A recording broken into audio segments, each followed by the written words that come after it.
Nah, saya udah rekam dulu, jadi mungkin nanti rekaman akan saya share ke beliau. Teman-teman, jadi ini adalah sharing session yang intinya bahwa kita sharing ilmu, knowledge ya, uh, sharing knowledge ilmu buat teman-teman, buat sama-sama mahasiswa atau dosen. Acaranya hanya 5 saja. Yang pertama mungkin dia kalau beliau Pak Reza masuk, Pak Reza opening remark beliau. Yang kedua seperti biasa kita ada pemutaran video ALC karena banyak teman-teman, dan ini kebetulan Prof. Najatul sama Prof. Jen ini belum pernah mungkin join tapi belum menjadi speaker, jadi akan kita putar video apa sih ALC. Kemudian yang kedua eh, sharing session. Yang pertama mungkin kita lihat dari nama. Di sini alfabet ya, alfabet di sini ada Muhammad Taufik Romanjen M, dan Najatul berarti MN, berarti Pak Jen dulu. Menurut apa di akademik kan itu alfabet ya. Jadi nanti boleh pakai bahasa Indonesia, bahasa Malaysia, atau bahasa Inggris atau campur-campur silahkan. Kemudian 30 menit sampai 35 menit. Kemudian biasanya seperti yang kita lakukan itu ada selingan-selingan video, kemudian baru masuk ke sesi kedua atau pembicara kedua, yaitu Dr. Najatul Sima. Setelah itu langsung ke question answer, kemudian closing remark. Itu aja paling schedule hari ini, acara hari ini. Sebentar saya sapa dulu Pak Reza. Hadir Pak Reza? Pak Reza belum masuk. Dari Nagoya Ibu Puji, Bu Susi masuk belum? Join? Belum. Kita lanjut aja karena waktu semakin berjalan. Untuk yang pertama, kita agar acara kita ini berjalan dengan lancar, kita sama-sama berdoa. Silakan dipersilakan berdoa. Bismillah.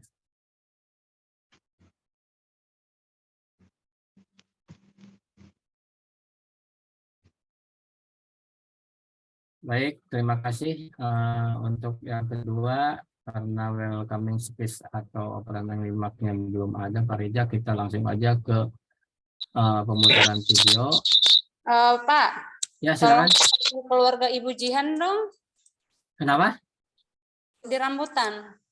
Ibu Jihan suruh ke penata rekening Nicu. Sorry, ini bocor, maaf.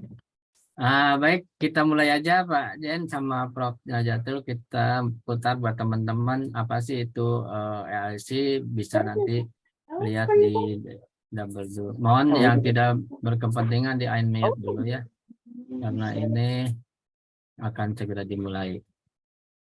Memulainya. Oke, terima kasih atas kesempatannya. Izin untuk share screen.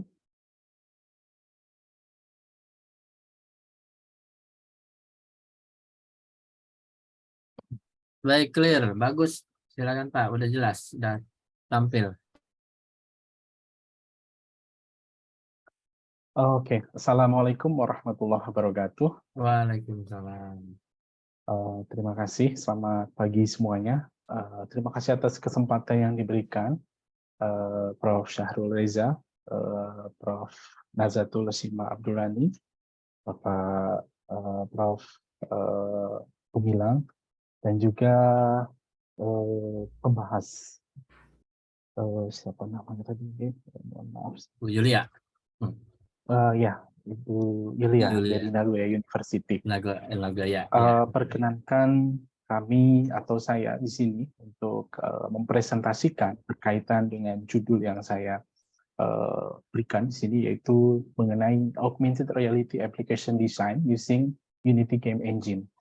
Nah, mungkin sedikit mengenai saya, ada sedikit profil CV saya seperti ini. Jadi saya itu lahir di Cilacap, Indonesia, dan hobi dengan bidang ilmu computer science. Dan saya menyelesaikan bachelor degree dan juga master degree di IPB University Bogor. Ya. Kemudian saya juga menjadi IT staff dulu 2010 sehingga saat ini menjadi seorang lecturer di Unuga Cilacap. Bidang interest saya itu ada di ER and VR, kemudian ada hardware and software, AI, machine learning, sistem analis algoritma, dan juga game development. Untuk saat ini lebih cenderung ke yang pertama, yaitu ER and VR. Mari kita sedikit, mungkin di sini saya sharing, itu sifatnya ya, saya sedikit menggunakan bahasa Inggris atau mungkin bahasa Indonesia dicampur. Pengenalan mengenai augmented reality. Di sini saya memberikan penjelasan bahwa menurut Milgram and Kishino, itu ya, kita itu atau Milgram and Kishino itu menyampaikan bahwa konsep virtuality continuum itu dibagi menjadi 4 subsistem: real environment, augmented reality, augmented virtuality, and virtual environment. Nah, secara sederhana itu direpresentasikan seperti ini ya ilustrasinya. Nanti saya sedikit tunjukkan bagaimana sih sesungguhnya antara ER dan juga augmented virtuality ini secara nyata. Nah, namun sebelum itu saya sedikit berikan gambaran bahwa pertama kali augmented reality itu muncul itu jauh pada tahun 1950-an ketika Morton Hellick. Di sini saya juga berikan ilustrasi mengenai Morton Hellick tahun 1950. Dia itu adalah seorang sinematografer. Dia itu menyampaikan bahwa sinema itu adalah sebuah aktivitas yang bisa menarik para para pemirsanya untuk merasakan berbagai macam sense. Ya, jadinya Hellick itu membuat sebuah prototipe tentang cinema of the future. Namanya adalah sensorama, seperti yang diilustrasikan pada gambar di sini. Saya mungkin sedikit berikan ada presentasi atau mungkin highlighter. Nah, seperti ini.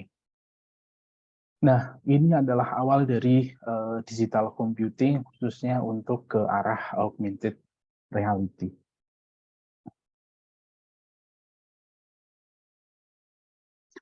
Nah, ini ada sebuah ilustrasi, mungkin bisa memberikan gambaran secara lebih jelas mengenai apa itu augmented reality dan juga virtual reality, dan juga kaitannya dengan real world ataupun virtual world. Di sini saya berikan di sebelah kiri itu adalah real world, nanti di sebelah kanan menuju ke virtual world. Kira-kira seperti ini ilustrasinya. Jadi di tengah itu adalah sebuah mixed reality. Ini kami ambil atau saya ambil dari konsep Milgram and Kishino tahun 1994. Ya, jadi kalau kita lihat, saya mungkin ulangi sedikit, kembali lagi, bahwa di antara keduanya ini, apabila kita mendekatkan dunia digital menuju ke real environment, mungkin itu yang lebih mudahnya disebut sebagai augmented reality. Sedangkan sebaliknya, kalau kita ingin masuk ke dalam dunia digital menuju ke virtual gitu ya, dunia virtual, maka lebih cenderung disebut sebagai augmented virtuality, atau mungkin banyak populernya saat ini disebut sebagai virtual reality itu sendiri. Nah, bagaimana teknik untuk menggunakan augmented ini, augmented virtuality ini, atau augmented reality ini? Jadi ada 3 teknik yang secara umum sudah dikembangkan ya. Ini contohnya saya mengambil dari Karmikniani tahun 2010. Ini berdasarkan Ivan Sutherland Head Mounted Display atau HMD. Itu ada sebuah helm atau mungkin perangkat yang di sana menggunakan sensor atau indrawi kita, yaitu mata dan juga telinga, supaya kita bisa merasakan dunia virtual. Atau yang kedua, menggunakan handheld AR device. Ya, jadi di sini contohnya mendeteksi sebuah image, ya, yang di sini contohnya menggunakan sebuah marker. Ini yang nanti akan saya demokan ya, sedikit contohkan kira-kira bagaimana mendesain dan juga merancangnya menggunakan game engine. Dan satu lagi itu adalah spatial augmenting, ya, spatially augmented reality. Nah, ini biasanya menggunakan lingkungan yang lebih besar. Nah, contoh di sini, di gambar atau image part A itu adalah dunia virtualnya, gambar virtualnya ya. Kemudian di part B, ini adalah physical environment, dibuat menggunakan styrofoam. Ya, saya mengambil dari Bimber dan juga Raskar pada tahun 2005. Jadi untuk bagian C dengan D-nya ini adalah yang tampil dalam perangkat AR-nya itu sendiri. Sehingga kesannya kita berada pada suatu tempat yang berbeda. Nah, lebih lanjut, Karmitniani tahun 2010 membandingkan beberapa teknik tadi ya menjadi kira-kira seperti ini ya. Dibaginya menjadi beberapa hal. Yang pertama adalah tekniknya itu sendiri, kemudian keuntungannya, dan juga kelemahannya atau kekurangannya. Nah, kalau kita lihat di sini, yang paling menarik atau berkembang saat ini adalah lebih ke handheld-nya. Kenapa handheld-nya itu? Karena kita menggunakan mobile device, karena lebih portable sifatnya. Dan juga memang membutuhkan beberapa perangkat, ya, beberapa sensor, seperti adanya kamera, accelerometer, GPS, atau mungkin adanya solid state compass atau digital compass mungkin ya, seperti itu. Dan juga memang membutuhkan powerful CPU ya. Dan juga memang saat ini kalau kita lihat hampir semua smartphone sudah memiliki spesifikasi ini, sehingga ini adalah salah satu yang paling berkembang dibandingkan dengan spatial maupun spasial maupun HMD ya, head mounted display. Untuk head mounted display saat ini lebih berkembang ke arah virtual reality. Ini juga hampir sama, saya sendiri juga melakukan pengembangan atau contoh pengembangan di virtual reality. Nah, selanjutnya apa sih kegunaan dari si augmented reality ini? Banyak sekali, salah satunya ini di bidang edukasi ya, pendidikan. Ini saya melihat di beberapa jurnal gitu ya, paper yang menarik sekali, yaitu adalah di pendidikan ini memang evolusi saat ini, apalagi kemarin pada saat pandemi gitu ya. Itu menarik sekali, education itu menjadi salah satu pionir untuk penggunaan AR ini. Kemudian pada bidang kesehatan, industrial, smart city, games, bahkan retail. Jadi ya, saya betul, mestinya retail. tadi masuk jam 7.45, saya beri sambutan, lupa saya. Memang dia tahu saya udah di luar kota. Oh, itu ada ini, tambahan ini. Sorry. Oke, bagaimana, Prof?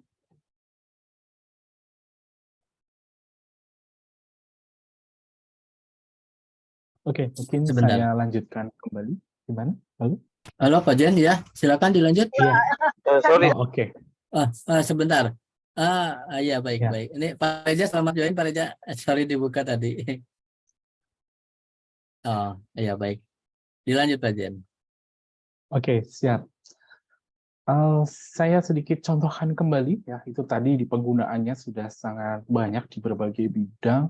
Kalau kita lihat di dalam keseharian mungkin ya, Anda pasti di antara Anda ya, apalagi yang masih mahasiswa ya, pasti pernah merasakan permainan Pokemon Go ya. Pokemon Go itu adalah sebuah permainan gitu ya, yang kita tuh mencari Pokemon, tapi si Pokemon itu tidak ada di dalam dunia nyata ya, tapi melalui perangkat kita. Jadi di sana kalau kita lihat bahwa finding Pokemon itu using your smartphone, this game utilize the Earth surface and geographical location untuk mendeteksi objek 3D atau di sini adalah Pokemon-nya itu sendiri.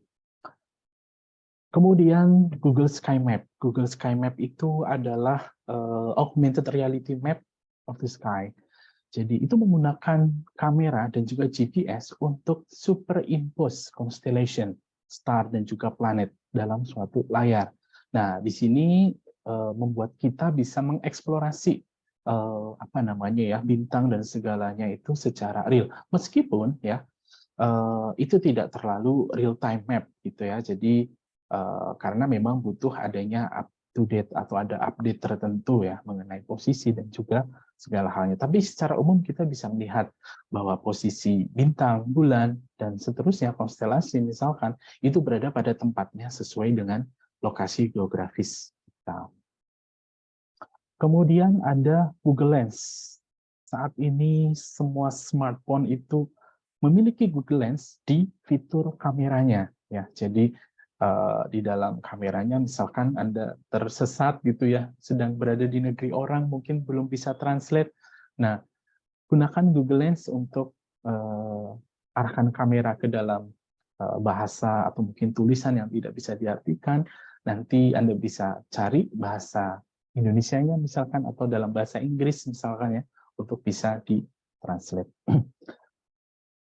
Selain itu, nah ini yang cukup populer ya saat ini, IKEA Place. Nah, IKEA Place ini dari ya betul dari perusahaan IKEA ya, sehingga kita bisa apa namanya mencoba furniture without buying ya tanpa membeli sambil mengecek apakah space yang kita miliki itu cukup atau tidak.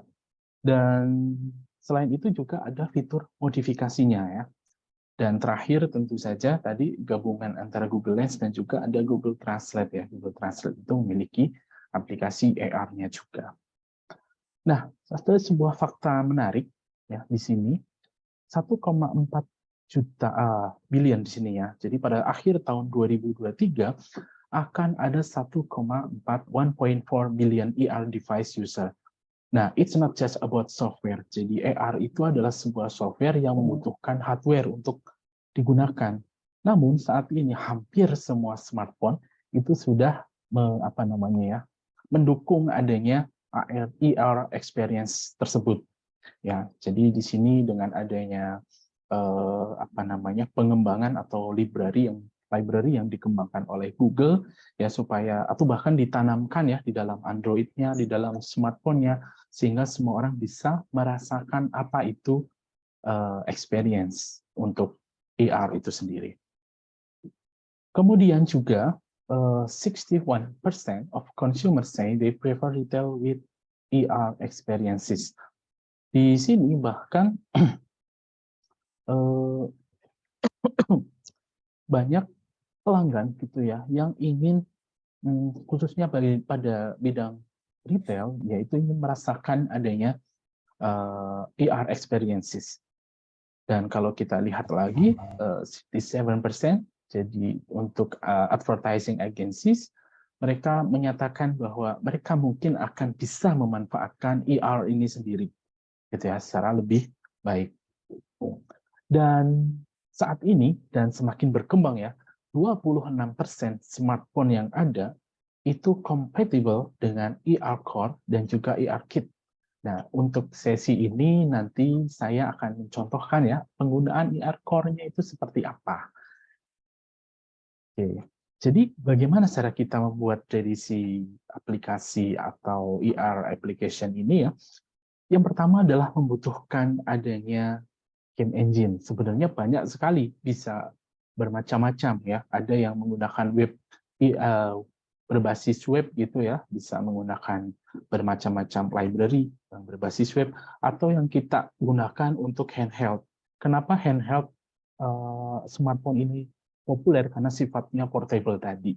Nah, di sini kita menggunakan Unity Game Engine. Game Engine itu sebenarnya banyak sekali contohnya ya, bahkan saat ini yang paling powerful mungkin ya, itu boleh dibilang itu di Unreal Engine 5 gitu ya. Karena itu adalah salah satu base and realistic 3D development saat ini. Namun Unity juga ya tidak mau kalah ya, karena banyak sekali game-game yang sifatnya itu besar ya, triple A ya, seperti di sini saya contohkan ada Deus Ex, The Fall, Assassin's Creed, Identity, Angry Birds, Pokemon Go, Temple Run ya. Siapa yang tidak tahu game-game mobile seperti ini, itu dibuat menggunakan Unity.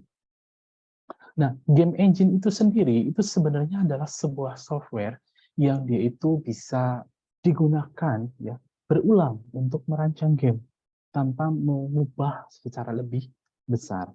Oleh karena itu banyak game dia itu memiliki engine yang sama. Sebenarnya tidak hanya Unity saja dan juga Unreal Engine, masih ada banyak sekali yang lain. Contoh ya, misalkan ada CryEngine, ya, ada Frostbite, ada Godot dan juga sebagainya. Ya, jadi banyak sekali game engine. Untuk pengembangan aplikasi AR itu sendiri, ada fitur-fitur yang secara spesifik digunakan oleh para developer ya. Contoh untuk AR di Unity, kita kenal adanya AR Foundation, Unity Mars, XR Interaction Toolkit. Ya, khusus untuk Unity Mars saat ini sudah tidak free, sayangnya ya, tadinya awalnya free, kemudian menjadi berbayar. Jadi ya, tapi masih banyak alternatif untuk hal tersebut. Salah satunya kalau kita gunakan AR Foundation dan XR Interaction Toolkit, kita juga kenal adanya Vuforia. Ya, Vuforia juga sayangnya untuk beberapa waktu terakhir itu sudah menggunakan berbayar ya, jadi tidak free lagi. Namun ya itu tidak menghalangi kreativiti kita ya untuk mengembangkan suatu aplikasi. Nah, secara nyata itu ditemukan pada package manager. Ya, di sini ada AR Foundation dan juga AR Core XR plugin. Anda bisa gunakan di sana. Nah, selain game engine, kadang kita juga membutuhkan 3D object yang dibuat menggunakan berbagai macam aplikasi. Contohnya Blender 3.5 ya. Mahasiswa saya kayaknya sudah paham betul apa itu 3D app ya untuk yang Blender ya. Nah, di sini intinya adalah kita merancang sebuah objek yang nantinya akan muncul ketika kita buat aplikasi AR ini. Jadi objek 3D apa yang muncul ke dunia nyata, nah itu adalah dibuat dengan salah satunya menggunakan aplikasi Blender ini. Jadi Blender ini adalah sebuah aplikasi yang public project host. Jadi dia di sana itu lisensinya itu adalah GNU GPL. Jadi untuk alasan tersebut Blender itu free dan juga open source. Nah, ada beberapa minimum requirement untuk merancang. Jadi pada section ini adalah list the minimum requirement to run the Unity editor. Actual performance-nya dan juga quality mungkin bervariasi depend on complexity of your project. Nah, di sini saya bisa menyimpulkan ya, kalau Anda menggunakan laptop zaman sekarang, misalkan pakainya prosesor Intel i5 ke atas, gitu ya, i5 atau ke atas, atau menggunakan AMD, di sini Ryzen 5 atau ke atas, maka seharusnya dia sudah support, karena di sini sudah menggunakan arsitektur 64 bit, serta dia sudah kompatibel ya untuk bisa dan cukup powerful ya untuk menggunakan itu. Termasuk di sini kebutuhan adanya dedicated graphic card ya yang support DirectX 12 capable GPU. Ya, jadi di sini memang butuh agak sedikit berat, tapi saya kira semua laptop kalau yang dia itu sudah medium ke atas sudah bisa ya. Tapi untuk running dengan smooth maka membutuhkan sedikit yang lebih kuat. Ini juga sama ya untuk playernya, dalam hal ini adalah mobile device, yaitu smartphone-nya. Smartphone-nya minimum sebenarnya ada di Lollipop, ya. Ini di Android versi 5 atau API 22. Namun untuk develop kali ini saya rekomendasikan itu ada pada Android Oreo, ya, atau API 27. Nah, untuk teknik pengembangan AR itu sendiri, secara umum itu dibagi dua, marker based dan juga markerless. Nah, namun untuk markerless itu bisa kita bagi kembali ya. Ada juga yang membagi menjadi 4 seperti ini, location based ER, superimposition ER. Ini sebenarnya bagian dari markerless. Bagaimana marker based ER ini? Dia membutuhkan setidaknya adanya objek atau barcode, QR code, image sebagai penanda. Sedangkan markerless dia tidak menggunakan penanda tadi, tapi lebih cenderung pada membutuhkan lokasi, ya, lokasi GPS, kamera, sensor yang lebih kuat ya, mungkin di situ akselerometer, giroskop misalkan, supaya kita mengetahui ya, dan juga di sini ada digital kompas.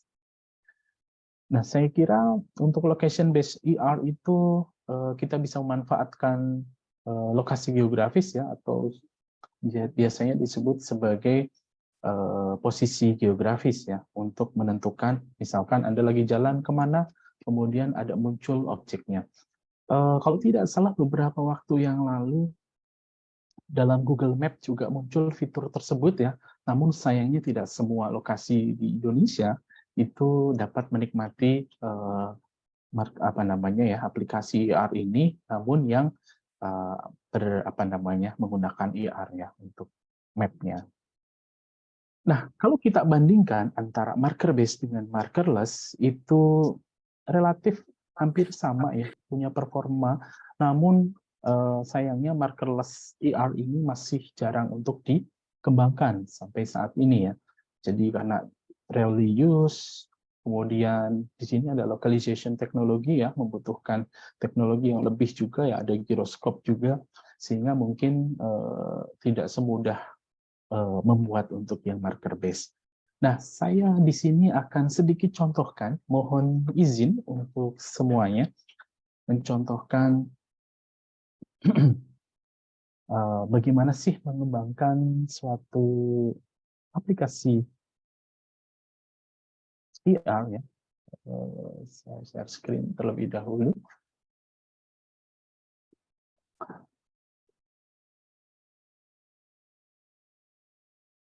Apakah sudah terlihat? Sudah Pak. Lanjut. Oke, terima kasih. Jadi,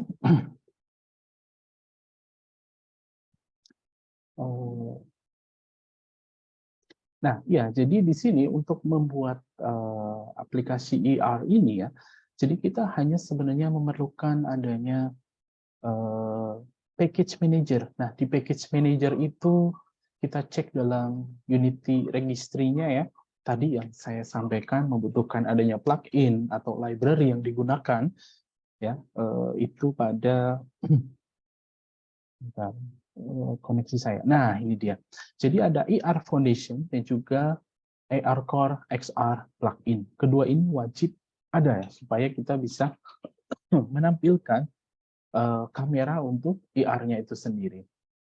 Yang kedua, kita juga membutuhkan pengaturan ya, setting yang tadinya itu secara umum berbentuk Windows, misalkan PC base gitu ya, kita ubah jadi mobile base seperti Android. iOS juga bisa ya. Di sini saya contohkan mobile base-nya berbasis Android, kemudian running pada device ini device saya saat ini, sehingga nanti memudahkan ketika mau build and run. Dan pengaturan yang paling penting saat ini ya, itu pada project setting, khususnya di player-nya ya. Jadi company-nya harus diganti. Kemudian di sini graphic API-nya itu saat ini belum support ke Vulkan ya. Jadi kita menggunakan OpenGL. Kemudian multi-thread rendering kita hilangkan terlebih dahulu agar smartphone kita tidak meledak ya, terlalu panas itu ya, karena ketika melakukan render tersebut. Dan juga minimum API levelnya di sini kita ganti ya. Kalau saran saya saat ini sebenarnya bisa saja di 22 ke atas, tapi ketika kami coba kemarin di 7 atau 7.1 untuk library yang kami gunakan sudah tidak support, jadi minimum ada di 26 ke atas. Saya gunakan 27 API-nya atau Android 8 Oreo. Nah, apa yang harus dilakukan? Sebenarnya sangat sederhana ya. Di sini yang Anda perlukan hanyalah menambahkan session origin dan juga session. Untuk apa? Ya, jadi session origin itu kita mau menambahkan kamera. Ini adalah IR kameranya. Dan di dalamnya kita tambahkan sebuah script. Skripnya itu bukan yang rumit ya. Jadi skripnya sudah jadi, bentuknya seperti ini. Kemudian saya tambahkan image. Jadi image itu saya tarik drag saja ke reference tadi. Nah, setelah itu kita jadikan library-nya adalah si reference tadi ke sana. Nah, seperti ini. Kemudian objek 3D-nya apa? Nah, saya sudah membuat dengan rekan-rekan mahasiswa saat praktek. Ya, di sini ada objek IR ya, kalau saya perlihatkan kira-kira seperti ini ya. Ini mungkin mahasiswa sudah paham betul apa ini ya, mainan pada saat kita praktek di kelas ya. Nah, ini dibuat menggunakan apa? Dibuat menggunakan aplikasi Blender ya. Jadi Blender ini objek awalnya itu adalah kotak.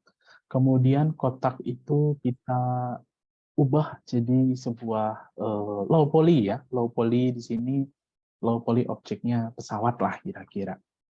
Setelah itu tambahkan sebuah script sederhana ya. Script ini berfungsi untuk apa? Sebenarnya ini dibukanya di editor ya. Namun karena ini share screen-nya hanya di Unity, saya buka dari sini saja ya. Jadi intinya di dalam script sederhana ini untuk mendeteksi objek, find objeknya. Ya, ketika ada objeknya muncul, kemudian apa yang terjadi? Ya, jadi di sini ingin menambahkan suatu instruksi agar kita bisa menampilkan objek 3 dimensi pada image target. Oke, langsung saja ya, saya mungkin sedikit contohkan. Kalau kita build and run, ya, kemudian saya langsung ke device saya di sini, maka hasilnya adalah kira-kira image track. Cek. Saya stop share terlebih dahulu. Saya tadi siapkan sebuah image ya. Image-nya itu seperti ini. Sebentar. Nah, mungkin bisa terlihat.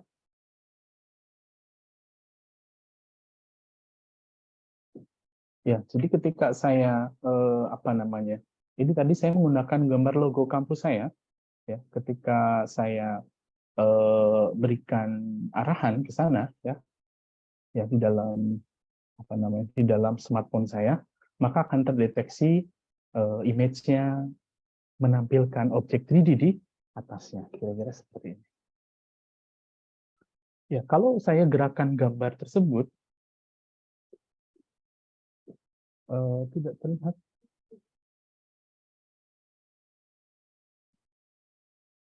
Oke.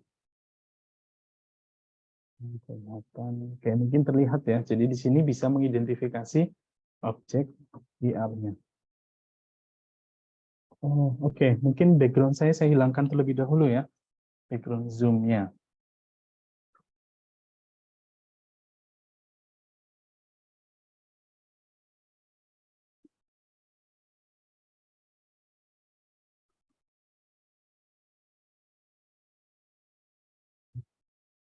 Ya, jadi seperti ini. Saya minimize dulu semuanya.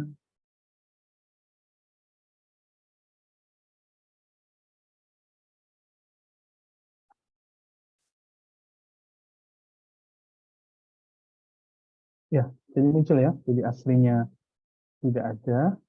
Ya, kemudian ketika saya berikan aplikasi yang sudah di-render tadi, jadinya muncul.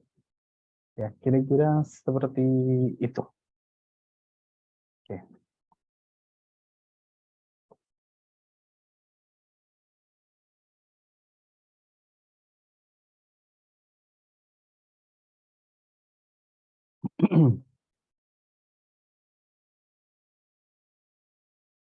Oke, saya akan contohkan satu lagi ya, yang menggunakan database-nya itu adalah Vuforia. Jadi itu tadi kita gunakan IR Foundation dan juga XR IR Core ya. Saya akan sharing di sini. Nah, kira-kira seperti ini sudah terlihat ya. Nah, ini sebentar menutupi. Ya, ini saya gunakan Vuforia ya, hampir sama sebenarnya. Cuman kalau Vuforia itu kan sekarang sudah berbayar. Ya, jadinya kita membutuhkan database. Database-nya di sini apa? Saya menggunakan marker test. Marker test-nya adalah uang 50.000 ya. Mungkin Anda bisa lihat 75.000, sorry. 75.000 seperti ini. Kalau kita play sebentar ada reload terlebih dahulu. Kalau tidak jadi ya oke. Kita cek pada 5 menit lagi Pak Jen, maaf. oke, siap Pak.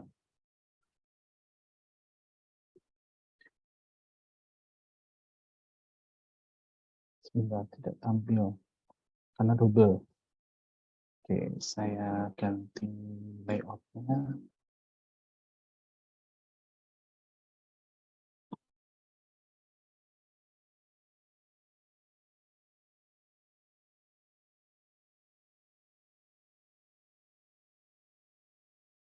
Oh iya, saya harus mendeteksi kameranya dengan objeknya ya. Jadi objeknya untuk markernya itu saya lupa tidak menyiapkan, jadi tidak bisa dimunculkan. Jadi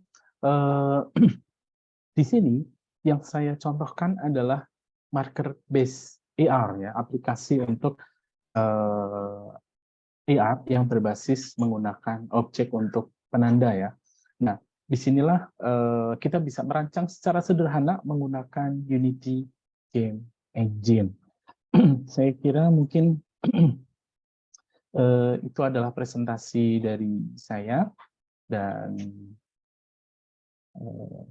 ini sedikit referensi yang saya gunakan di dalam presentasi. Terima kasih atas atensinya dan feel free to ask. Mungkin ada yang ingin ditanyakan. Terima kasih, saya kembalikan ke host. Baik, terima kasih, sangat interesting nih. Presentasinya bagus buat teman-teman. Saya juga pengen banyak belajar nih sama Pak Dr. Jan ini.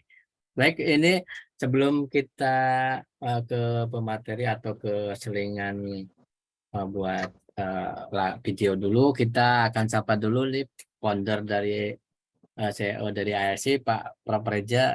Selamat join, Prof. Reja. Ya, thank you very much, Kang Indra. Assalamualaikum, Mas Uniga Cirebon ya. And Associate Cilacap. Prof. Oh, Cilacap, sorry, Pak Cirebon pula ya. Cilacap dan Puan dari pada University Kuala Lumpur.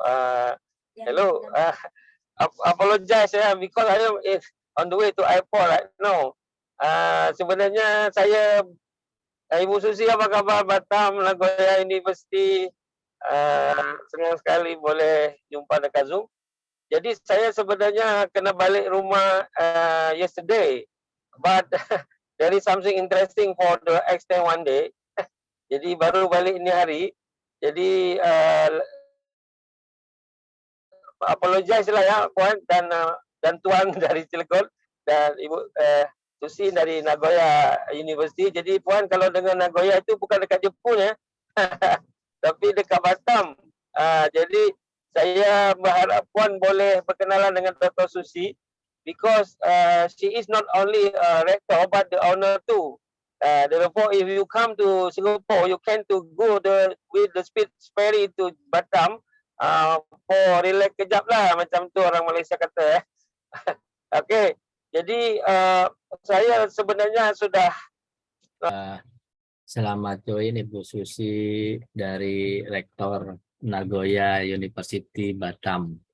Baik, untuk selanjutnya Puan Sima untuk memaparkan materi silakan Puan sudah jadikan pause sama saya, silakan 30 sampai 30 menit saja, silakan Puan. Okey, saya share ya.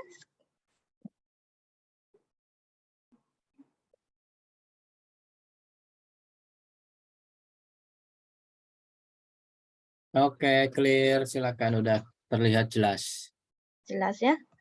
Okey. Okey, bismillahirrahmanirrahim. Assalamualaikum warahmatullahi wabarakatuh. Saya Dr. Nazatul Shima Abdul Rani daripada Universiti Kuala Lumpur Business School.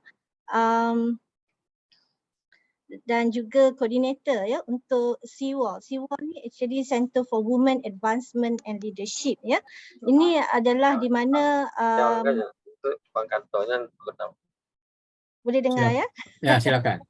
Ya, ini Center for Women Advancement Leadership ni adalah untuk pemantapan ekonomi kaum wanita dan juga pemantapan skills ya, skills ataupun kita panggil seperti kemahiran ya, kemahiran yang perlu ada supaya berdaya saing sama dengan yang di masa hadapan. Okay, saya when I look at the title Sustainable Future Living Trends of Science and Technology, so izinkan saya ya in bahasa and also English when I when I discuss about this topic. So when I look at this one, I have to think about the sustainability ya. So I will be looking from business perspective. Maksudnya dari sudut pandangan perniagaan. Okay. So untuk itu kita kena tahu United Nations mereka sudah mempunyai 17 SDG ya. SDG is Sustainable Development Goals yang mana semua peniaga, company, government and also citizens ya should be aware of. Okay, maksudnya apa itu 17 SDG? They are no poverty. Maksudnya tak ada kemiskinan. Ya. Kemiskinan sifar, and then zero hunger, tiada kelaparan, good health and well-being, and then quality education, maksudnya dari segi pendidikan ya yang berkualiti. Ya. Ini nanti saya akan jelaskan lagi macam mana sains dan teknologi boleh membantu ya dari segi quality education, and then gender equality. Dan juga global water and sanitation, affordable and clean energy. Mana kita tahu ya, energy kalau di Malaysia agak mahal, especially electric bills. So with this SDG by right ya, sepatutnya sumber tenaga adalah murah dari segi petrol dan juga elektrik. Sebab kita dah mula ada electric car ya. Excuse me. And yang ke-8 adalah decent work and economic growth, and industry innovation and infrastructure, reduce inequality, sustainable city. Now kita nak city pun sustainable. Maksudnya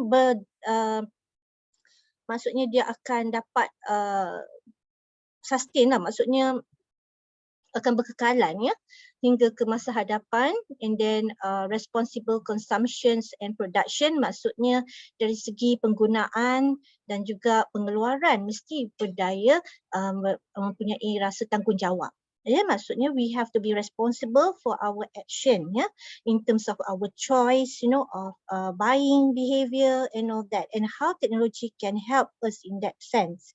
And then climate actions, you can see now the climate keep on, you know, changing, like in Malaysia, you know, very hot, and then suddenly we have rain, you know, very heavy rain in one day, you know, hot and rain, and it's not good for health, and then life below water. Okay, kita kena tengok bagaimana untuk memantapkan kehidupan lautan ya. Because why? If we pollute the environment ya, especially from manufacturing activities, we have waste. So this waste, if we release to the water, ya, indirectly akan menyebabkan all these under seawater, the seawater will be polluted. And then of course kita akan lihat banyak haiwan-haiwan yang tak sepatutnya, dia ada kata mutations of life. And then life on land, and then peace, justice and strong institution, and also that refer back to the government, and then partnership for the goals. Semua tu kena adalah dalam segi partnership ni, bukan setakat between the government and the industry, and also in government from other countries like education institutions, industry should be linked and should be like sharing knowledge, technologies and everything. Jadi education institutions sepatutnya lebih kepada meningkatkan kesedaran, awareness about what will happen, the downside of the technologies. Technologies is very good. Memang teknologi bagus, science and technology very good for human progression, development and everything. However, tapi masalahnya apabila di teknologi ni disalahgunakan, be misused or abused by the people. Okay, now we look back into this diagram. We have to look back to the history. Okay, society 1.0, the early in the early years, hunting and gathering. Itu adalah activity economy. And then with the bit of innovation, society 2.0, we have agricultural society. And then 3.0 industrial, mass production, and then society 4.0 information or knowledge economy, and then with IR 4.0 industry revolutions 4.0, and the new society 5.0 will be in the future, after the COVID-19. The way people live, the way people purchase, different than normal practices. Kita dah berubah. Okay, last time we used to go to the campus to study, but now we would rather study from home. Via online learning, and then we can get so many informations and materials online. Okay, accessible anywhere, anytime. Okay, that is the new, the new way of doing things. Okay, like last time we used to go to store, we go to the malls to make purchases. There is online store, but we don't have I would say we don't want to buy from online because we cannot feel the materials and everything, so we go for the physical store, shop on physical store. But due to COVID-19, the trend has changed. People start buying online until now. Okay, you feel much more convenient and you can compare price and quality.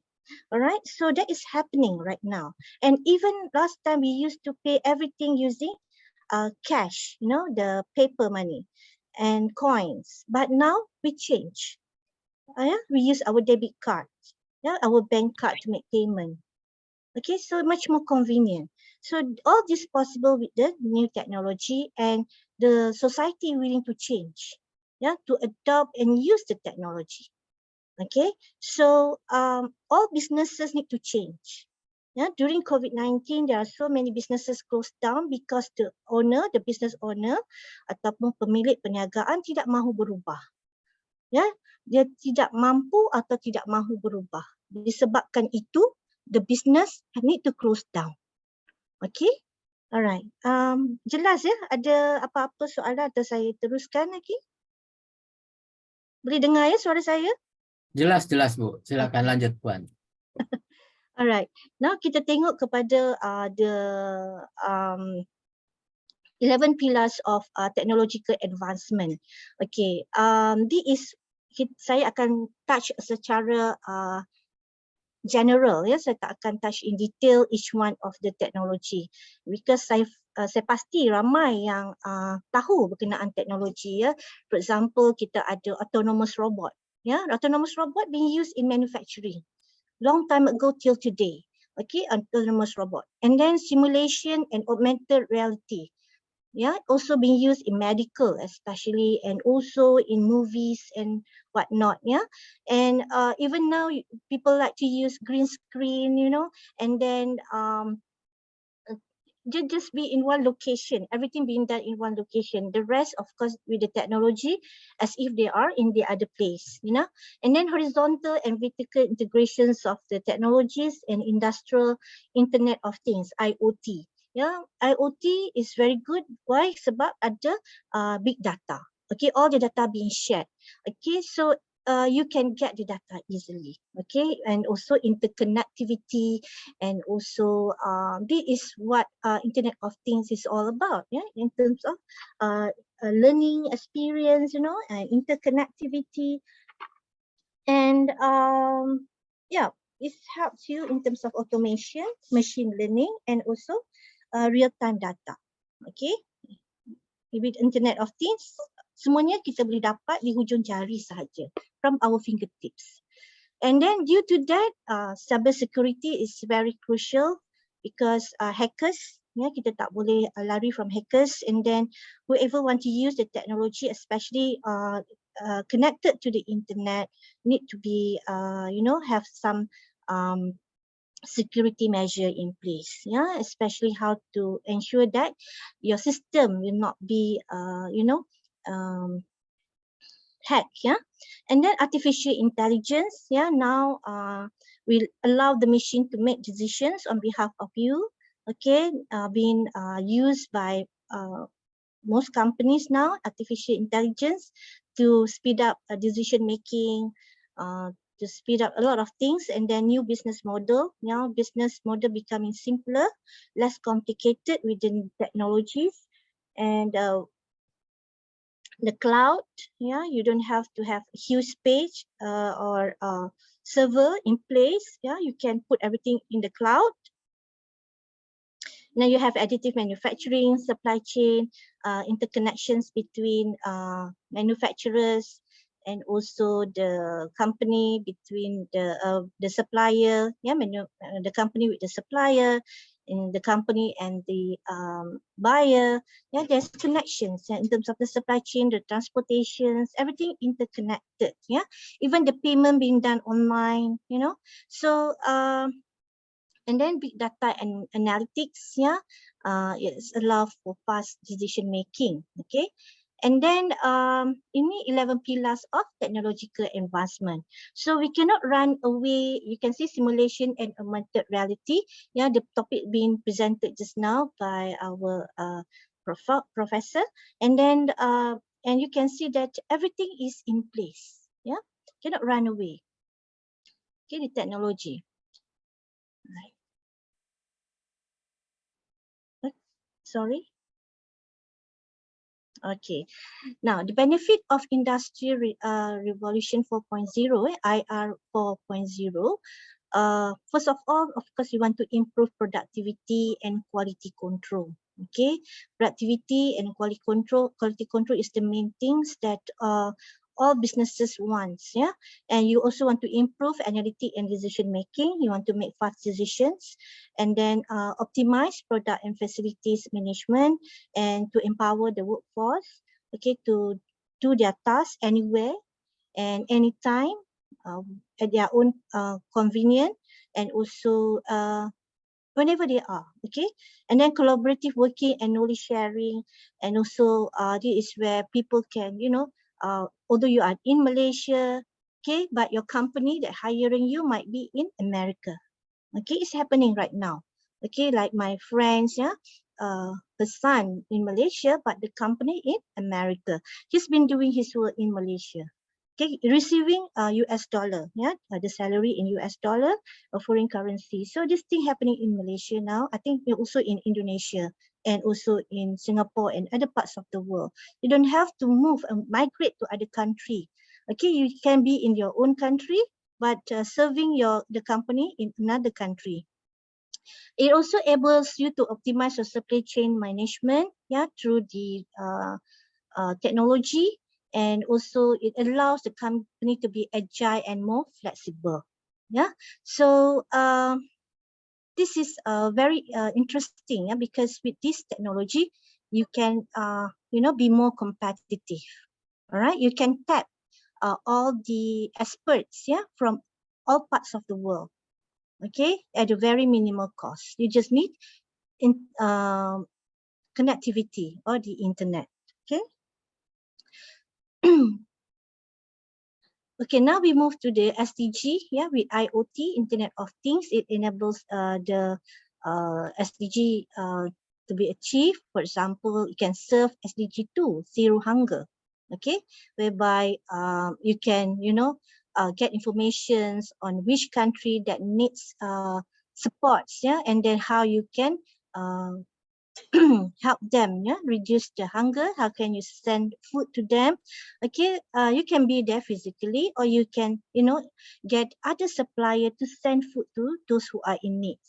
Okay, with the IoT.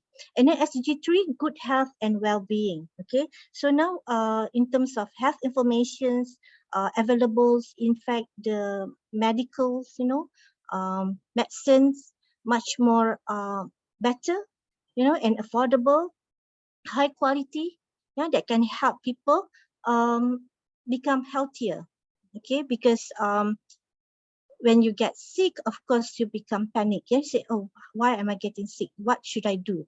Okay, so you will search online to get more information how to cure the disease, to reverse, from unhealthy to become healthier. And then SDG 6, clean water and sanitation. And then SDG 9, industry, innovation and infrastructure. SDG 11, sustainable cities, so with the smart cities, management of the cities. And SDG 13, climate actions. SDG 14, life below water. And SDG 15, life on land. Yeah, so with IoT, all this can be served by the technology. Okay, so now saya cuba untuk touch on the surface saja sekarang ni, and then if you have any question you can ask later on. Okay, now with the new society, okay, the new society, this is where from I found these articles. It's very interesting and I share with you. And if you have time, you can download the articles. Yeah, it's about nanotechnology. Okay, so nanotechnology is where everything being refined. Okay, maksudnya semua benda jadi high quality. Okay, contoh, if you filter the water is become so clean and pure. Okay, and it is safe for you to consume. Okay, become more refined. So of course you can have better physical well-being, mental health, and become more productive. And also you have a better, water for consumption. Okay, and at the same time with nanotechnology, it allows, if you can see, medicines, and then the medicine quality is very high, whereby you ambil je the ubat medicines, and then in terms of the absorptions of the vitamins to your bodies will be higher. Okay, maksudnya senang di absorb. Bila senang absorb, so you become healthier faster. Okay, and also if you see, from all those, okay, kita tengok ya. Right, you have here Internet of Things, supporting the nanotechnology, digital buildings, better buildings, that can be built, and also with all the everything interconnected, with the technology from the internet. And then machine learning, soil and water can be, preserved.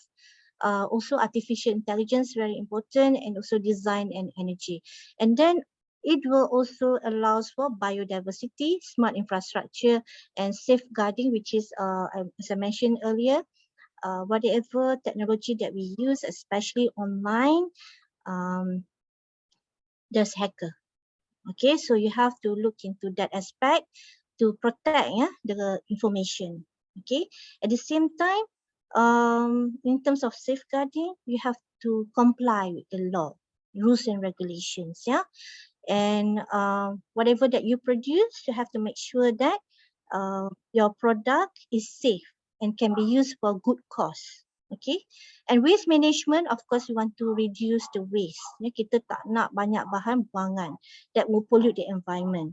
Okay, whatever that the byproduct of whatever that you use, if you want to dispose, you have a proper disposal way that will help protect the environment. Anything that can be recycled should be recycled. Okay, and then water management, resilient building, circular economy. Circular economy is referring to the recycling, reuse, reduce of waste. Yeah, and then transportations. Yeah, much more easier now. Even in China, they have a car without driver, or taxi without driver. Yeah, driverless taxi. Yeah, in China, in Guangqing, if I'm not mistaken, yeah, they are going to moving toward that. Okay, and then policy go back to government policy, and also like United Nations also should have a policy to help ensure that all the activities, yeah, the technologies, yeah, that you produce and introduce to the society will protect the environment and the people. Okay, so you all mesti rasa pelik ya, kenapa why SDG, okay? So, and also why nanotechnology, Society 5.0, okay? So if you look here as Society 5.0, the main idea is to look into health and medical care, okay?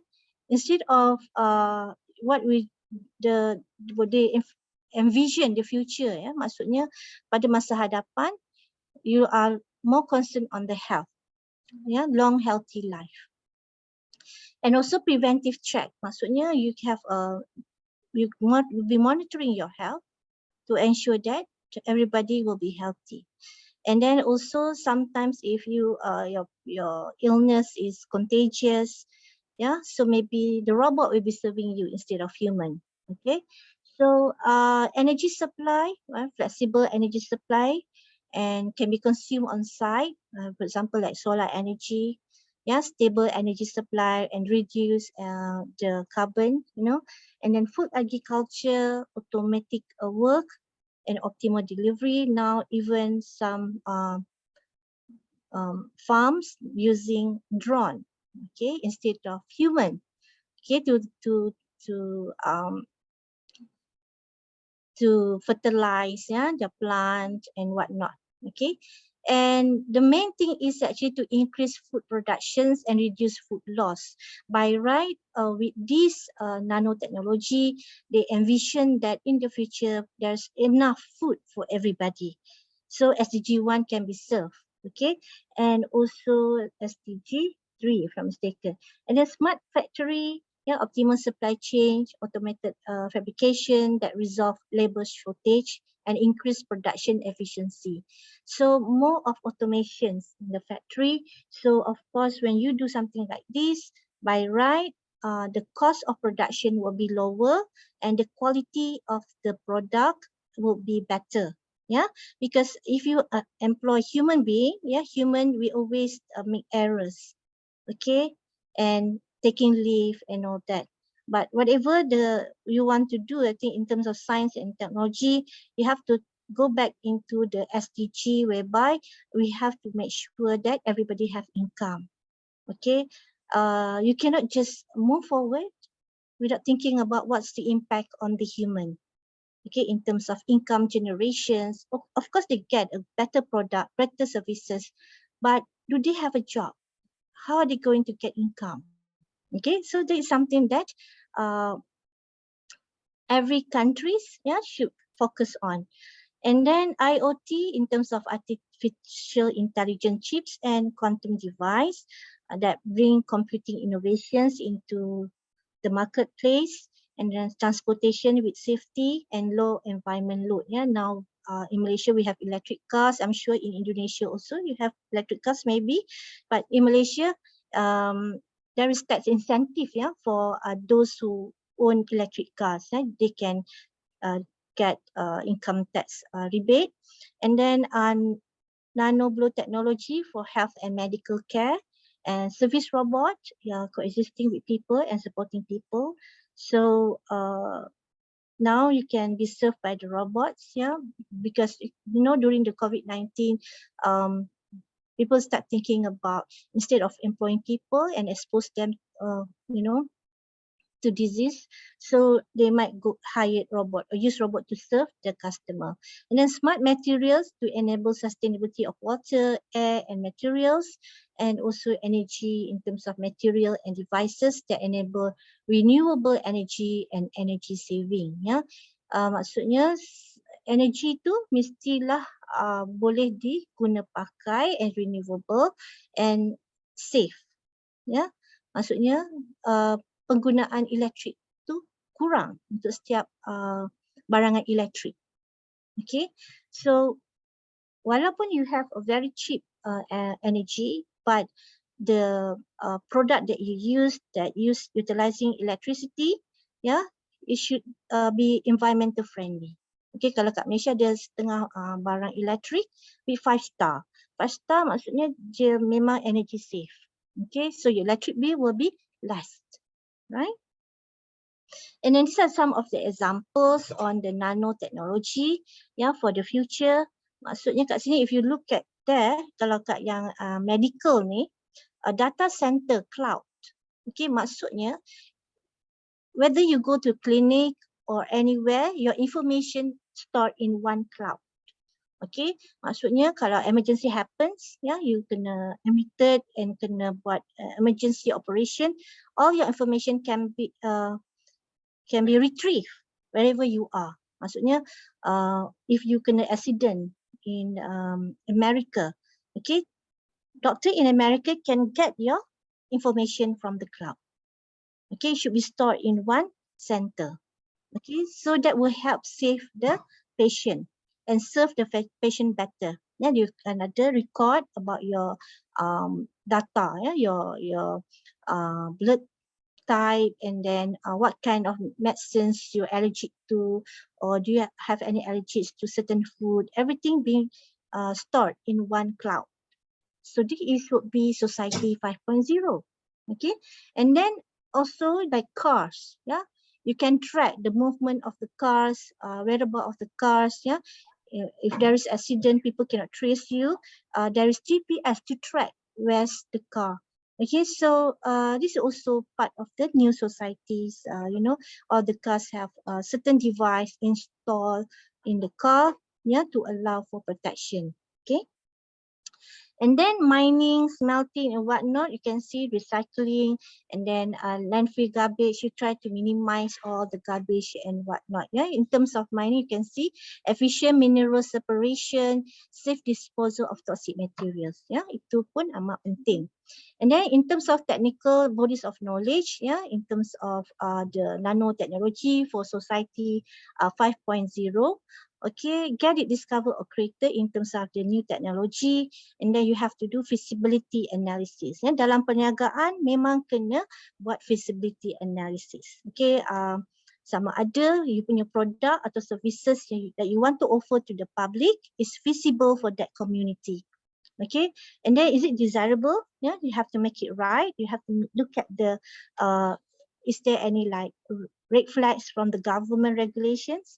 Adakah memenuhi piawai kerajaan dari segi polisinya dan sebagainya, law, and then viable. Viable maksudnya dia boleh dihasilkan.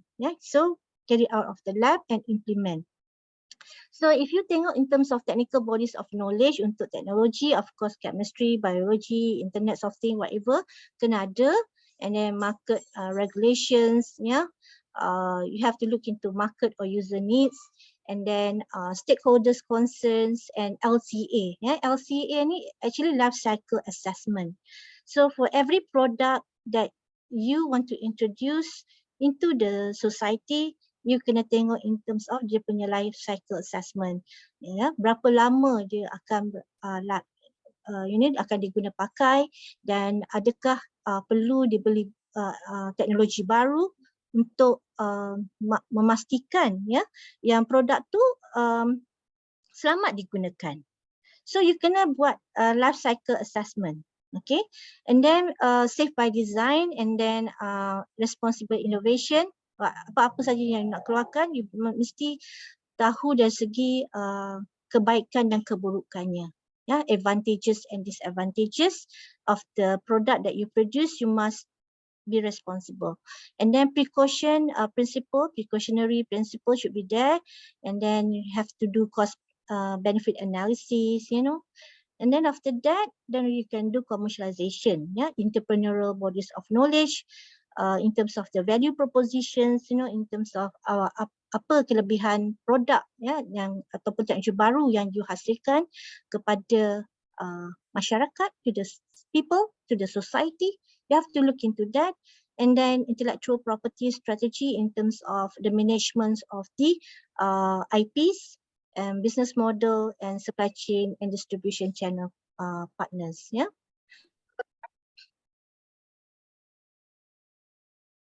Okay. And then right. Jadi inilah yang saya mention, dalam apa-apa perniagaan, teknologi dan sains yang you hasilkan, you tidak boleh lari daripada triple bottom line. So the 3 P's, which is environment, ya, ataupun planet, and then social, people, and profit, economy. Okay, if you pollute the environment, indirectly you are killing the people, and then the people cannot survive, and there is no profit happening. So you can make sure that everything is in balance. Yeah, I'm not going to explain this in detail. I think all of you understand, yeah, about this triple bottom line, yeah, atau 3 P's, yeah, people, planet, people, and profit. Okay, so untuk sustainable development for future living, apa yang kita perlu ada adalah environmental protection and enhancement. Maksudnya teknologi yang you ada kena maksudnya tidak akan cause any harms to the environment. Okay, kita kena minimize harmful impact, yeah, of your product to the environment. And then you also need to educate the customer how to dispose the product or the that you offer to them. Okay. And then yeah, in terms of economic development, again go back to the profitability, how you're going to share the wealth that you created for your company with the community for social progress. Okay, social progress in terms of education, better product and services, and all that. Okay, all right. And again, for sustainable development, you have to look into the people, okay, and prosperity, the growth, and success through sustainable practices. Okay, sustainable practices maksudnya the practices tu should support in terms of the environment protections, in terms of the people well-being, okay, and peace. You should nurture peace consistently by being environmental friendly, and then partnership, establish harmonious relationship with Mother Nature and planet, conserve the planet Earth, natural resources for future. So make sure that everything is green, and then whatever you do will not pollute the environment. Maksudnya contohnya seperti komputer, okay, you have your laptop, and then in the future, maybe you don't have to have like physical laptop, yeah. So there will be technology whereby everything on the clouds, yeah, stored in the cloud, so you can extract, and then the software whatsoever depends on what you have, okay, in terms of your the technology will be different than today. Okay, you can, or maybe the laptop will be smaller and smaller, or maybe not physical anymore. Okay, so go back to the technology. Okay, I'm sure that but again when everything is accessible anywhere, anytime, you know, with the technology, I'm sure that nanti satu masa orang akan hack, the information and try to steal other people personal informations, and they take other people identity. Okay, theft of identity, maybe that will be the issue in the future.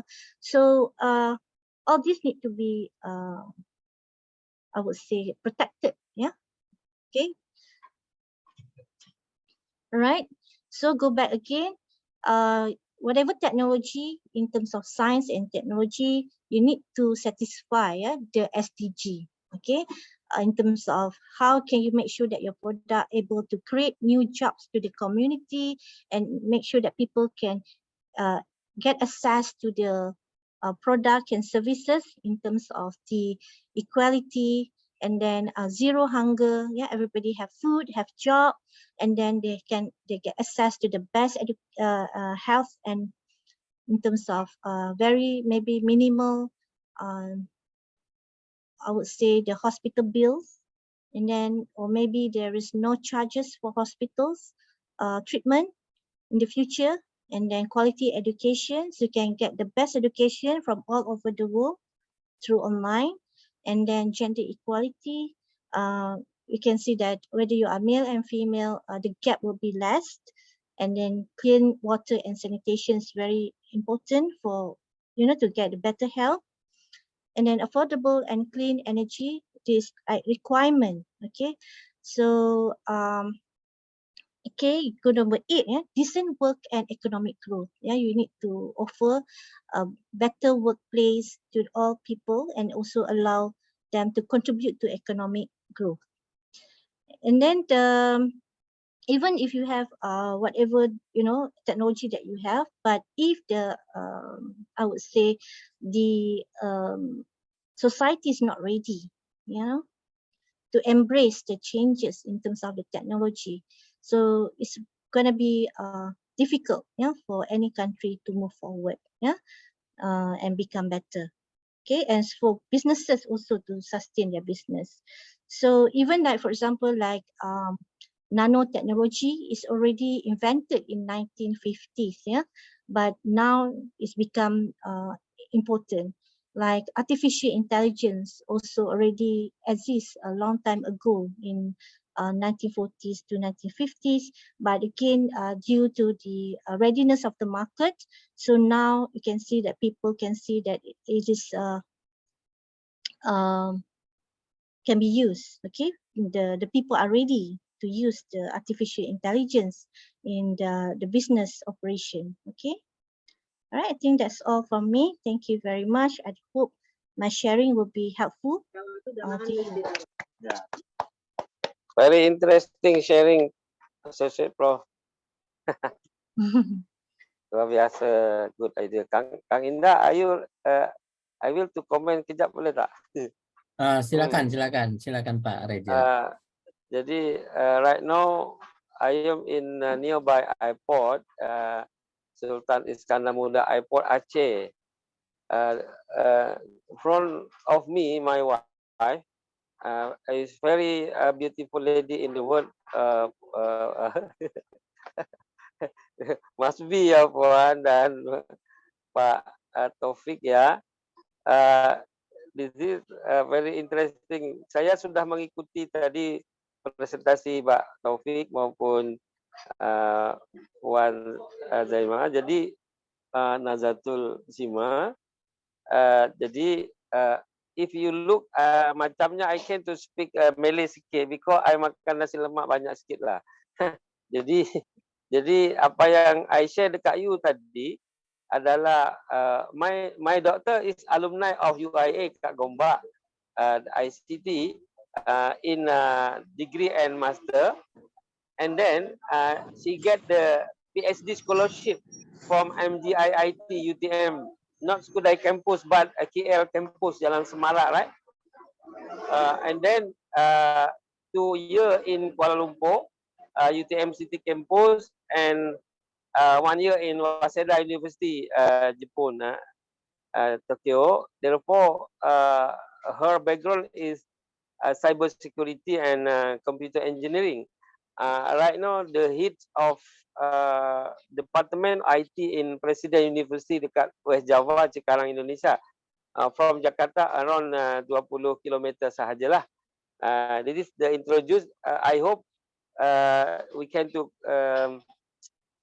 continue collaboration with Puan Sima and Pak Aziz. Sebab saya sudah 12 tahun lebih sebagai representatif Universiti Kuala Lumpur dekat Indonesia.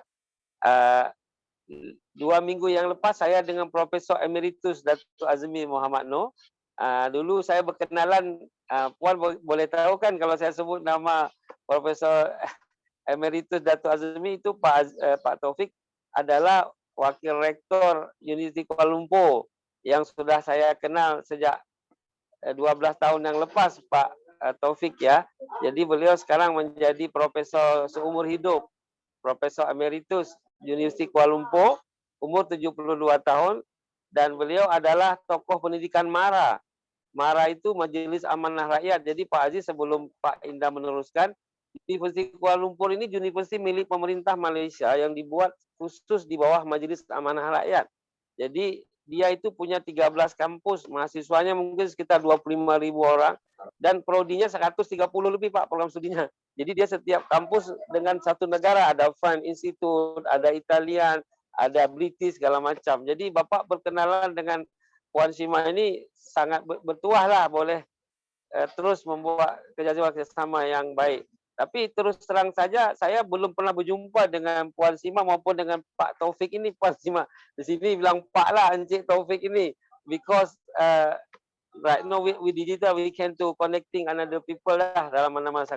Okay, I am interesting for you sharing. Therefore, more question right now in my email, but Indah Gumilang will be to read the question from email. I think, I don't know, Indah Gumilang will be to welcoming from Nagoya first, or direct to the question, or whatever. Indah Gumilang will be to continue. Thank you, Kang Indah, silakan. Baik, terima kasih Prof. Leja udah welcome speech-nya udah.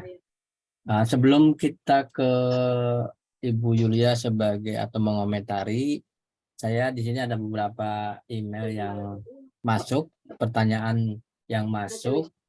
Saya ambil dua-dua saja. Bentar, ini bocor. Ini karena masuk dekat email saya baca pun boleh kalau Kang Indah mau. Baik, silakan Pak Reja. Tapi Kang Indah boleh hantar kepada saya punya handphone yang satunya yang dari email yang tadi. Sebab ini saya menggunakan handphone yang satu untuk boleh melihatkan layar ya. Jadi Kang Indah kirim ke 0816 itu ya. Saya boleh baca di sini. Sebab ini Puan dia hantar dalam bahasa Indonesia. Takut Gumilang dia tak tahu baca yang betul untuk orang Malaysia.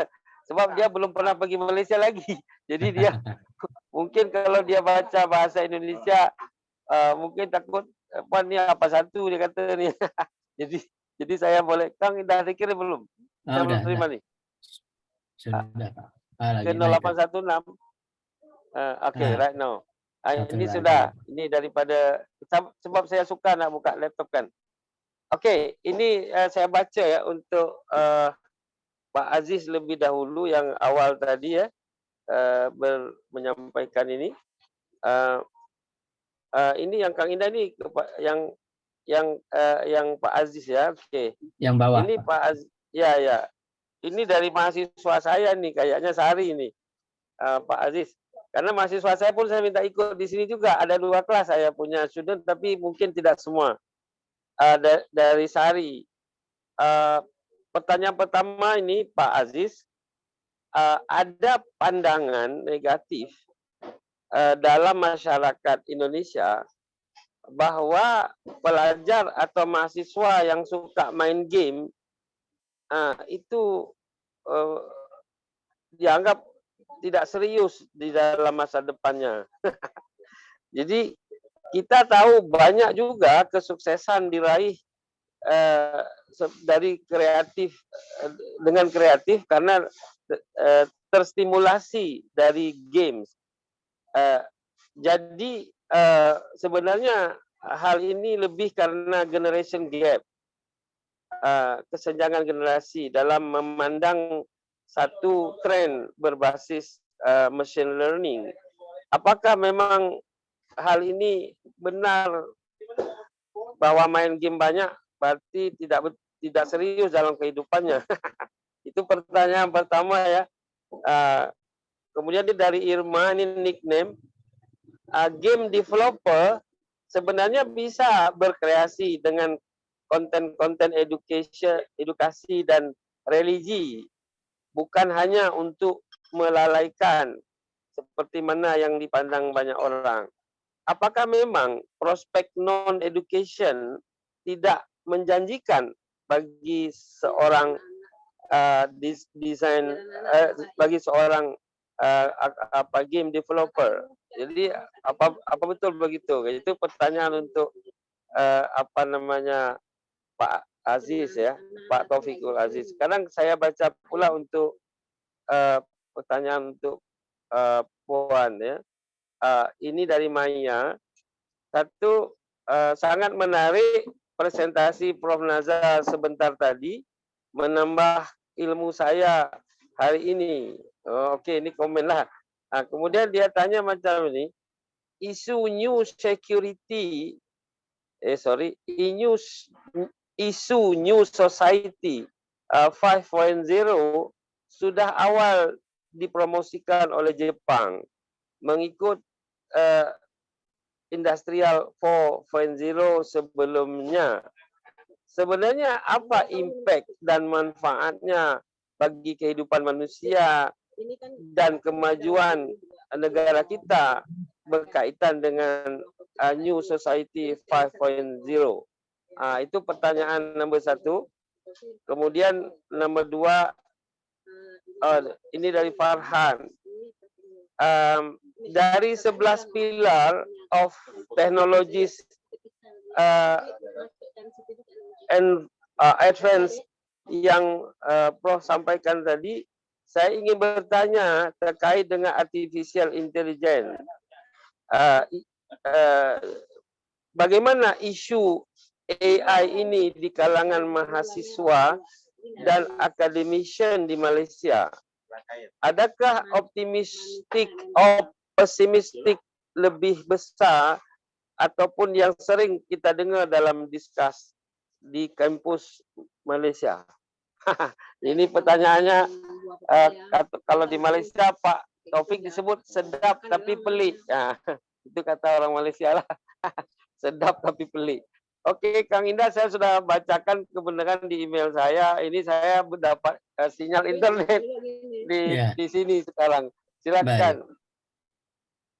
Baik, silakan Pak.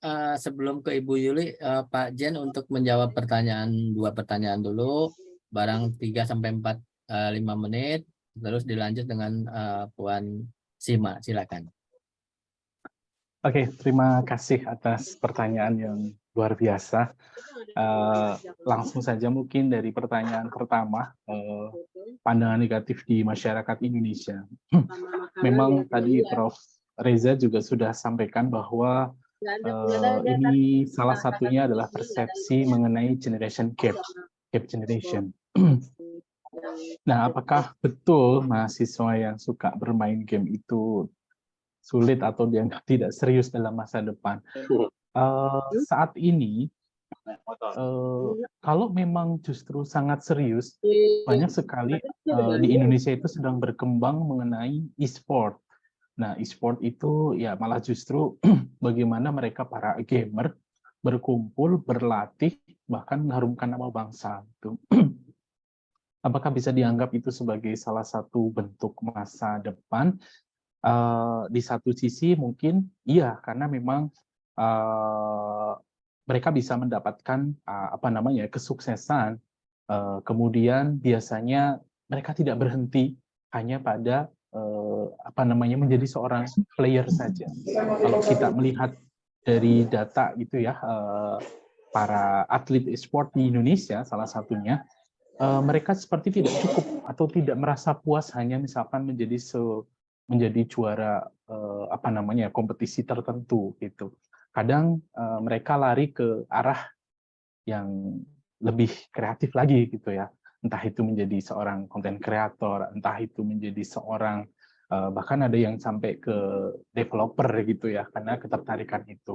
Nah, namun yang terjadi sebenarnya kalau di generasi muda gitu ya, itu dikarenakan kalau menurut persepsi saya itu lebih karena kita banyak sekali dijejali ya, atau di apa ya namanya ya, komunitas lingkungan yang menyebabkan mahasiswa atau anak-anak gitu ya, itu banyak bermain game secara terus-menerus.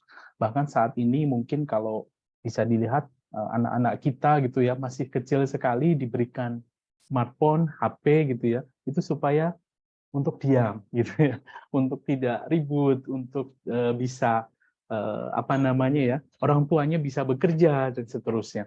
Nah, itu sebenarnya kan salah satu model pendidikan yang menyebabkan itu tadi. Nah, bagaimana sebenarnya pendidikan itu dikreasikan supaya sampai bagi anak-anak yang memang dia itu sudah kecanduan atau bagaimana, itu untuk diarahkan ke yang lebih baik. Jadi memang kalau persepsi negatif itu ya betul, tapi memang pendidikan di Indonesia salah satunya yang dipengaruhi oleh lingkungan menyebabkan hal itu. Gitu. Nah, inilah kita sebagai mungkin guru, dosen gitu ya, mengarahkan bagaimana mereka itu bisa kembali ke track yang benar. Mungkin dari saya seperti itu ya, karena memang saya sendiri juga berangkat dari hal yang sama, mohon maaf. Jadi dari mungkin ketika SMA gitu ya, setiap hari itu pasti di depan PC, nggak peduli waktu sampai malam gitu ya. Tapi ya sekolah tetap harus gitu. Nah, namun banyak sekarang gitu ya, generasi yang sekarang malah justru lebih kreatif. Kayak misalkan mereka bahkan melakukan mikrotransaksi di dalam gamenya sendiri. Karena mereka membutuhkan gitu ya, adanya sumber pendapatan untuk hobi mereka itu. Ya syukurnya kalau yang seperti itu mandiri gitu ya. Kadang juga ada yang karena dari biaya orang tua dan seterusnya. Mungkin persepsi dari saya seperti itu. Yang kedua, mengenai game development gitu ya. Apakah memang konten edukasi, religi, dan seterusnya itu tidak menjanjikan?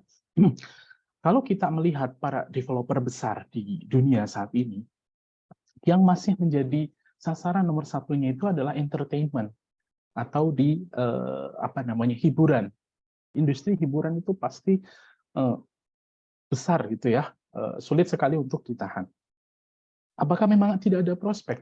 Ada prospek, tapi prospek tersebut sulit untuk menjadi apa namanya ya, sulit untuk bersaing saat ini dengan industri yang besar itu tadi. Contohnya kalau animasi saja di Indonesia gitu ya, mungkin kalau di Malaysia sudah sangat bagus sekali gitu ya, animasi ada, kita kenal banyak sekali, ada Boboiboy gitu ya, Ipin Upin dan sebagainya gitu ya. Kalau di Indonesia mungkin kita hanya kenal Nusarara, kemudian Rico the Series dan seterusnya, yang memiliki quality yang apa namanya bisa disandingkan seperti itu. Nah, berbicara tentang game development itu juga tidak terlepas dari teknologi 3D tadi. Nah, saat ini jarang sekali ya perusahaan yang berbasis apa namanya ya game development yang arahnya untuk ke konten itu tadi. Nah, apakah ada? Tentu saja ada, karena konten edukasi itu kita lihat banyak sekali di Play Store gitu ya. Namun memang relatif lebih apa namanya ya, lebih kecil dibandingkan kalau kita lihat perusahaan developer gitu ya, studio besar gitu di dunia yang mengeluarkan game AAA gitu ya, yang grafis kualitinya luar biasa besar. Nah, dan juga konten-konten tersebut, kalau mohon maaf ini mungkin yang non-Islam gitu ya, saya sedikit bercerita bahwa kadang ada konten religi yang juga disusupkan pada apa namanya permainan. Bahkan di dunia hiburan itu menjadi salah satu hal yang menarik gitu ya. Contoh kayak misalkan kalau di Jepang gitu ya, samurai dan seterusnya. Kalau di tempat lain mungkin ada agama yang menjadi suatu kekuatan, sumber dan seterusnya ya, yang menjadi penciri khas dari suatu game. Nah, sayangnya kalau di Indonesia itu masih belum kuat gitu ya. Padahal kami atau kalau di Indonesia misalkan atau diarahnya ke edukasi religi mungkin juga ada. Tapi ketika itu divisualisasikan, itu akan menimbulkan suatu perpecahan baru atau menjadi perdebatan baru. Nah, sehingga kalau dianggap tidak menjanjikan, sebenarnya tidak juga. kadang kreativitas itu menjadi tanpa batas, tapi yang membatasi itu salah satunya ya lingkungan kita sendiri.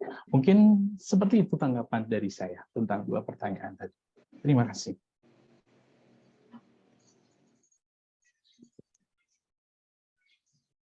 Silakan. Pak Reza mau nanggapi dulu atau langsung ke Puan Sima? Langsung saja, saya cuma membaca saja pertanyaan tadi baik. supaya dipahami. Kecuali kalau Puan Sima tak paham, tak boleh di-firmo. Baik. Silakan Puan. Alright, jadi saya cuba jawab dari perspektif saya lah dari sebagai orang Malaysia.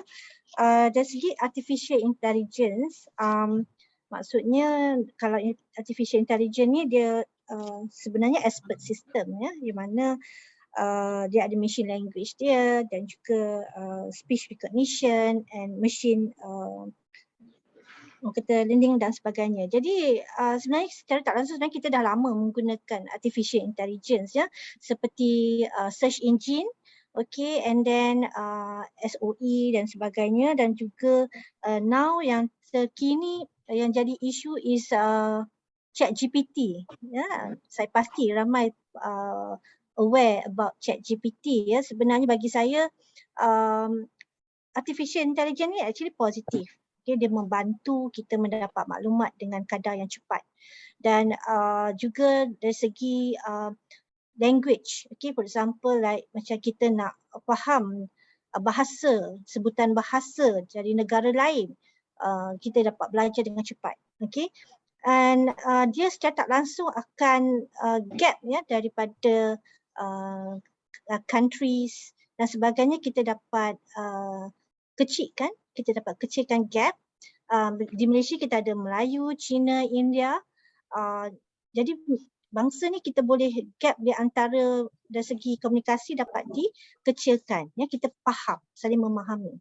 Jadi dari segi penggunaan dari dalam education, ChatGPT sebenarnya kalau kita guna secara baik, maksudnya kita menggunakan kita punya pemikiran, kita dapat maklumat, ya betul, tapi kita kena be original. Maksudnya kita tak boleh ambil dia sebegitu sahaja. Okay? Dan dengan itu dia dapat membantu, okay, dalam knowledge sharing dan sebagainya. Dia ada positifnya. Negatifnya apabila pelajar cuba untuk menyalahgunakannya. Tapi sebagai pensyarah kita sudah pasti akan dapat detect lah, kita dapat mengesan sama ada pelajar itu sama ada dia original ataupun tidak. Okay, and macam itulah sebab kita pun ada juga clause macam kalau kita ada peperiksaan yang mana student kena buat take home examination ya, yang mana mereka boleh buat pada masa sendiri and then dalam masa yang diberi. Okay, tidak perlu berada fizikal di kampus untuk ambil exam. Jadi kalau dalam masa itu mereka gunakan ChatGPT untuk menjawab soalan peperiksaan, kita tengok tak sama dengan skema jawapan terlalu berbeza, tak menggunakan logik akal mereka untuk jawapan yang tepat, sudah tentu mereka tidak akan berjaya. Jadi bergantung kepada individu. Sebenarnya teknologi dia ada kebaikan dan keburukan, dan keburukannya of course datang daripada kita sendiri juga, pengguna. Okay, kita tidak boleh salahkan artificial intelligence for whatever wrongdoings that we do or abuse, ya, kita maksudnya kita abuse system, kita suka nak abuse knowledge, so bila kita abuse, salah gunakan, then dia akan jadi tidak bagus lah. Tapi sebenarnya setiap teknologi yang dihasilkan mempunyai nilai tambah yang baik untuk community, untuk masyarakat, society. And selain itu society 5.0 ya, memang 3 negara yang mempraktikkannya, iaitu US, Amerika, Jepun dan juga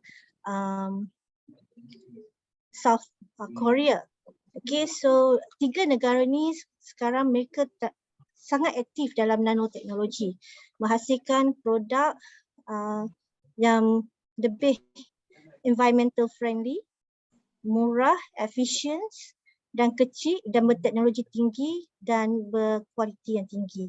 Jadi untuk negara-negara dunia ketiga, it's about time ya untuk explore ya, potensi ini untuk lebih berdaya saing. Okay, so kita dapat lihat ya, kalau siapa-siapa yang tengok Korean drama, banyak ya produk-produk yang mereka gunakan ya, kita dapat tengok teknologinya agak tinggi ya, belum sampai di Malaysia lagi, setengah-setengahnya. Okay, dan dari segi 11 pillars artificial intelligence yang tadi saya dah mention, apa-apa maklumat yang kita gunakan is actually ya, kebaikan-keburukan datang daripada diri sendiri. Kita tidak boleh salahkan teknologi. Okay. Puas hati tak? Dia tak puas hati dengan jawapan saya. Itu saja. Ya, tadi regarding optimistic or pessimistic around the student, university, academician regarding the future of works opportunities. Macam mana atmosfer itu dekat cakapan?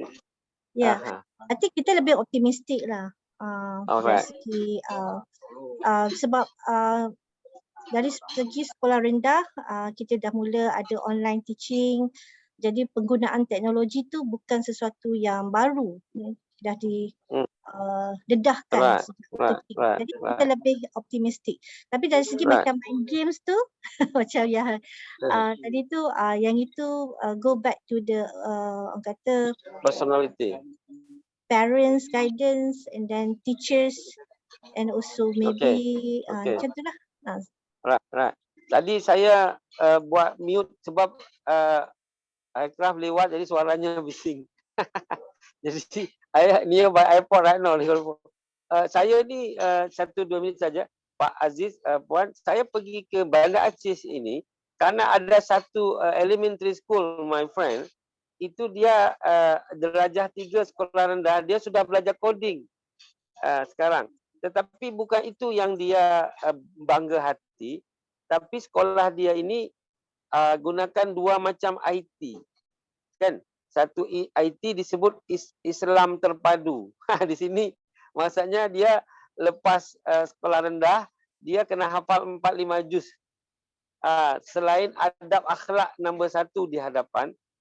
Kemudian Pak Taufik yang kelas 3 sekarang belajar pakai Google Chrome malah sebelum COVID lagi. Jadi kawan saya ini alumni Germany, dia diploma engineer, kemudian dia belajar juga dekat Yaman 8 tahun dalam 4 mazhab. Therefore dia balik, dia kata nak combine antara IT dengan akhlak dan adab. Maka dia mulai dari sekolah rendah. Saya sudah pernah buat company dengan dia dulu, kata dia zaman jahiliyah lah. Maksudnya halal haram hantam, orang Indonesia kata macam itu ya. Jadi 3H, halal haram hantam, maksudnya halal haram tak kisahlah, pokoknya ambil terus macam itu. Tapi sekarang dia sudah 15 tahun ni dia tak mau macam itu, sebab kita tahu esok apa yang kita nak bertanggungjawabkan di mahkamah Allah SWT. Karena itu dia mulai dari sekolah rendah. Tapi Pak Aziz, can you imagine one class only 10 student, not more. Dia bukan mau cari duit, dia nak buat quality of human capital. Jadi saya datang ke sini ni, aircraft, hotel, makan minum semua dia sedia, karena dia letak saya sebagai Vice President Foundation.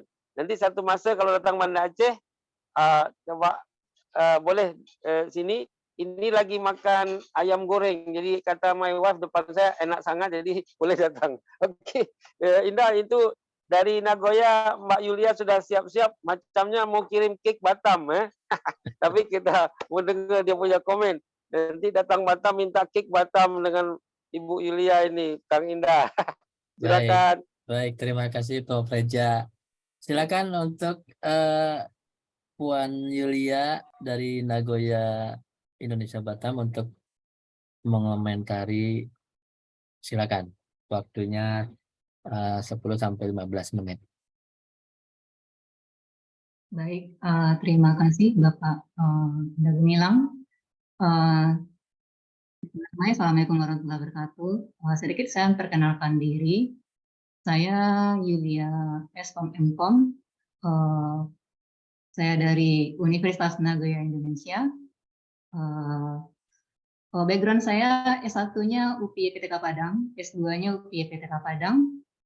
Kebetulan saya lecture atau dosen di Universitas Nagoya Indonesia. Nah, saya kenal dengan Bapak Sarul Reza dan mungkin pernah jumpa juga dengan Bapak Dagumilang di host kita di Zoom kita yang pertama ya Pak ya, terkait dengan kerjasama dengan dengan Ibu Susi sebagai rektor kami gitu Pak.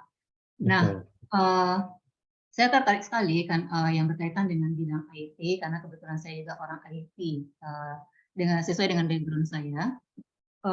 Untuk Pak Aziz Zain ya Pak ya memberi komentar atau tanggapan berkaitan dengan VR atau VR, augmented reality dan virtual augmented.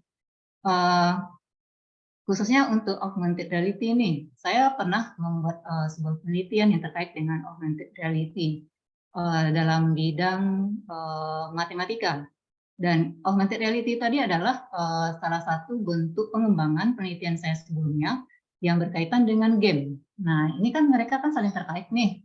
Game dengan versi game yang berbasis Android, kebetulan itu adalah penelitian berkaitan dengan Hibah Dikti, kebetulan jebol di Hibah Dikti tahun 2019. Nah, di mana game yang saya buat itu tadi adalah game matematika yang ditujukan untuk tingkat SMP. Nah, sekarang saya kembangkan menjadi sebuah game augmented reality. Tapi game ini dalam bentuk sederhana, Bapak Zen, Bapak Aziz atau Pak Zen. Nah, jadi di mana augmented reality ini tadi itu di mana game itu tadi dibuat dalam bentuk nyata gitu Pak. Dalam bentuk nyata, contohnya saya buat game tadi dalam bentuk bangunan ruang. Bangunan ruang itu tadi adalah seperti bangunan kubus, bangunan persegi, limas dan lain sebagainya macamnya dalam bentuk bidang bangunan ruang. Yang saya gunakan itu adalah teknologinya itu Merker gitu Pak, atau scan barcode gitu. Nah, antara augmented reality dan dengan VR atau VR ini tadi, ya virtual reality. Nah, kalau kita kaitkan nih dengan khususnya di negara kita di Indonesia ya Pak ya, kalau VR itu tadi kan bedanya adalah seakan-akan kalau kita bawakan ke dunia nyata. Dunia nyata anggaplah sebuah supermarket. Nah, supermarket itu tadi kalau kita masuk ke supermarket itu tadi, kita tanpa harus datang ke supermarket tersebut, hanya menggunakan teknologi VR itu tadi, Pak. Nah, pertanyaannya, saya beri tanggapan bagaimana menurut pandangan Bapak Zen sendiri gitu loh. Kalau teknologi itu diterapkan di negara kita, karena saya tengok kalau kita, orang kan lebih tertarik tuh pembelian online gitu kan. Kalau kita menggunakan augmented reality, VR ya, saya singkat aja VR. Nah,